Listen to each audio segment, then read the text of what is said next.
नमस्कार दोस्तों, मेरा नाम अभिषेक और मैं आपके लिए लेकर आता हूँ एक कहानी हर हफ्ते। तो आज जो कहानी लेकर आया हूँ वो इस प्रकार से है। एक बार एक व्यापारी था, उसके 2 पुत्र थे। व्यापारी ने अपनी ज़िंदगी भर बहुत कठिन परिश्रम किया, बहुत मेहनत की और इसका रिज़ल्ट ये हुआ कि वो बहुत अमीर हो गया, बहुत ज़्यादा पैसे वाला हो गया। एक बार उसने अपने दोनों पुत्रों की परीक्षा लेने की बात सोची और वो इसलिए क्योंकि वो नहीं चाहता था कि अपनी संपत्ति जो इतनी मेहनत से कमाई है, दोनों में बराबर बाँटे। उसका भी एक रीज़न था क्योंकि वो ये भी नहीं चाहता था कि एक व्यक्ति शायद नालायक निकल जाए और वो अपना सारा हिस्सा ख़त्म कर ले और कल के दूसरे के ऊपर दूसरे पर आश्रित होगा। अगर दूसरे ने भी मना कर दिया फिर क्या होगा? इसलिए वो चाहता था कि वो अपनी संपत्ति किसी एक ऐसे बेटे को दे जो कि वास्तविकता में उस चीज़ के लायक हो और उस बिज़नेस को, उस संपत्ति को और बढ़ा सके और अच्छे तरीके से परिवार को चला सके। इसके लिए उसने एक परीक्षा लेने की बात सोची और अपने दोनों पुत्रों को बुलाया। जब उसके दोनों बेटे उसके पास आए, तो उसने एक-एक रुपया उन दोनों के सामने रखा और बोला, "ये 2 रुपये हैं, एक-एक व्यक्ति ले लो और लेने के बाद मार्केट चले जाओ और कोई ऐसी चीज़ लाओ या कहीं से भी लाओ, बट ऐसी कोई चीज़ लाओ जो पूरा घर भर दे।" तो दोनों पुत्रों ने पहले तो बड़े अजीब तरीके से एक-एक रुपये की तरफ देखा और लगा कि पापा सठिया तो नहीं गए हैं। लेकिन ये बात नहीं थी, उन्हें लगा कि कुछ अजीब है। लेकिन फिर भी जब पापा जी ने उनके बार-बार प्रेस किया, बार-बार दबाव दिया कि नहीं उठाओ रुपया और जल्दी जाओ, तो मजबूर हो गए और उन्होंने वो रुपया लिया और लेने के बाद घर से निकल गए।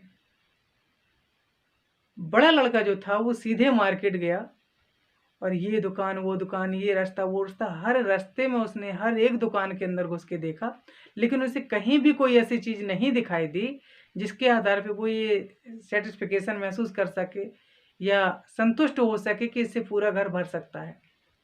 निराश मन से वो लौट ही रहा था, दोपहर ढलने को थी, तभी उसे एक गाड़ीवान दिखाई दिया, जिसने अपनी गाड़ी में भूसा भरा हुआ था और वो उससे हैगलिंग करने लगा, मोल-भाव करने लगा। बहुत ज़्यादा देर तक जब उसने मोल-भाव किया, तो वो गाड़ी वाला 1 रुपए में पूरा भूसा देने के लिए तैयार हो गया। ये उन दोनों की बात है जब 1 रुपए में बहुत सारी चीज़ आ जाती है।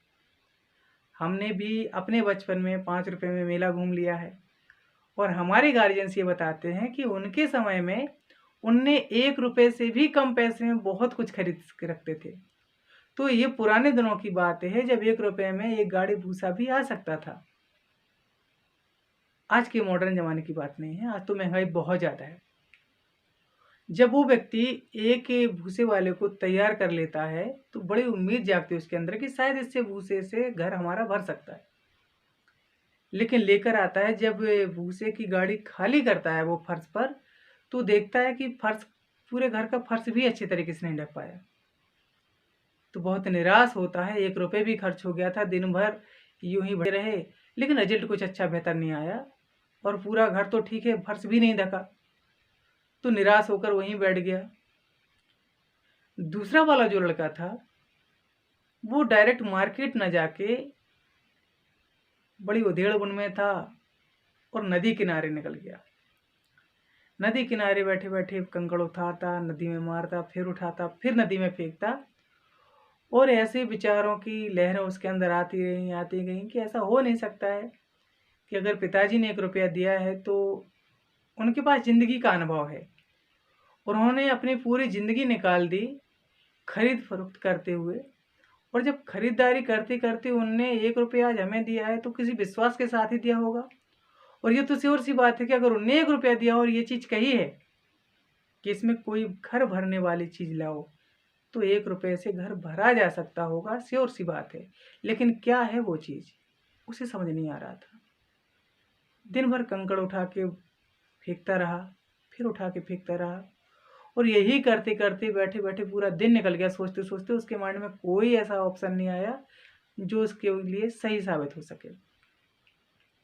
लास्ट में क्या होता है, शाम ढल जाती है और शाम होने के बाद नदी के उस पार पहाड़ी थी और पहाड़ी पर एक दीपक जलता हुआ दिखाई देता है।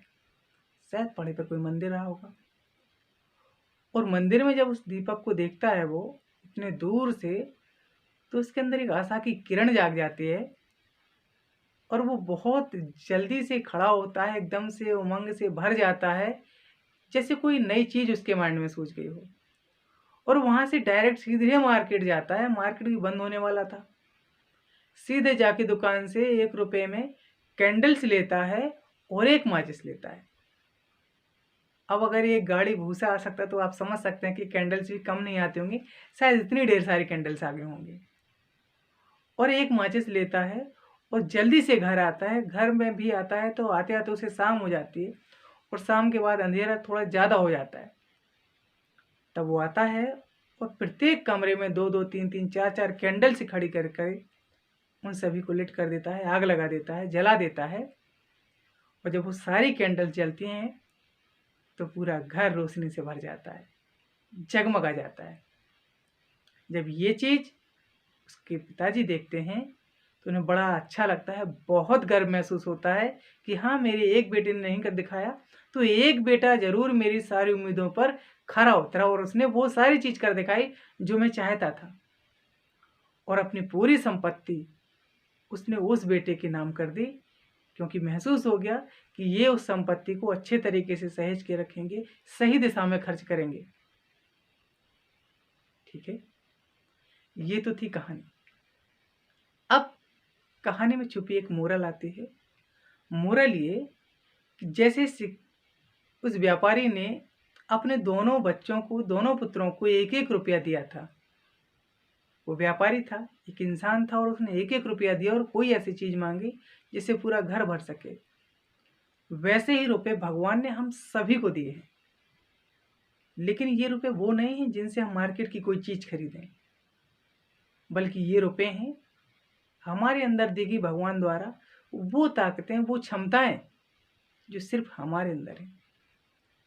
किसी के अंदर दिमाग का बल है, किसी के अंदर ताकत बहुत अच्छी है, किसी के अंदर चारित्रिक बल बहुत अच्छा है।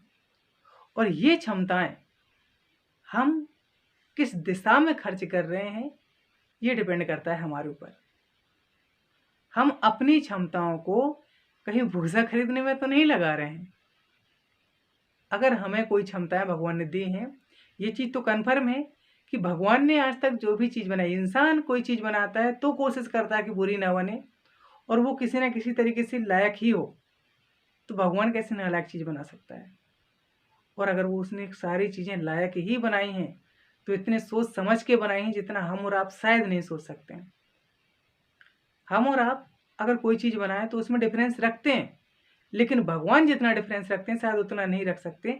हम जब आधार कार्ड वगैरह अपडेट कराने के लिए जाते हैं तो अपनी आई साइट देते हैं और अपने सारे के सारे फिंगरप्रिंट्स देते हैं, और हमारे फिंगरप्रिंट्स, हमारी आई साइट अदर किसी व्यक्ति से कहीं मैच होती ही नहीं है। जबकि इतनी बड़ी पॉपुलेशन है वर्ल्ड में, किसी से मैच नहीं करती। और अगर हमारी मैच नहीं करती है इसका मतलब है कि हम यूनिक हैं, और यूनिक हैं तो अपने यूनिक होने की बात को पहचानिए। आपके अंदर भगवान ने जो क्षमताएं दी हैं, हर व्यक्ति सिंगर नहीं होता, हर व्यक्ति डॉक्टर नहीं होता, हर व्यक्ति टीचर नहीं होता। मतलब जो चीज आप कर रहे हैं हर व्यक्ति वो काम नहीं कर पाता है, और जो सब कर रहे हैं वो भी हम नहीं कर पाते हैं। हम किसी ना किसी चीज में विशेष होते हैं। अपने उस विशेष गुण को पहचानिए और पहचानने के बाद उसे सही दिशा में खर्च कीजिए। अपनी क्षमताओं को गलत दिशा में मत खर्च कीजिए।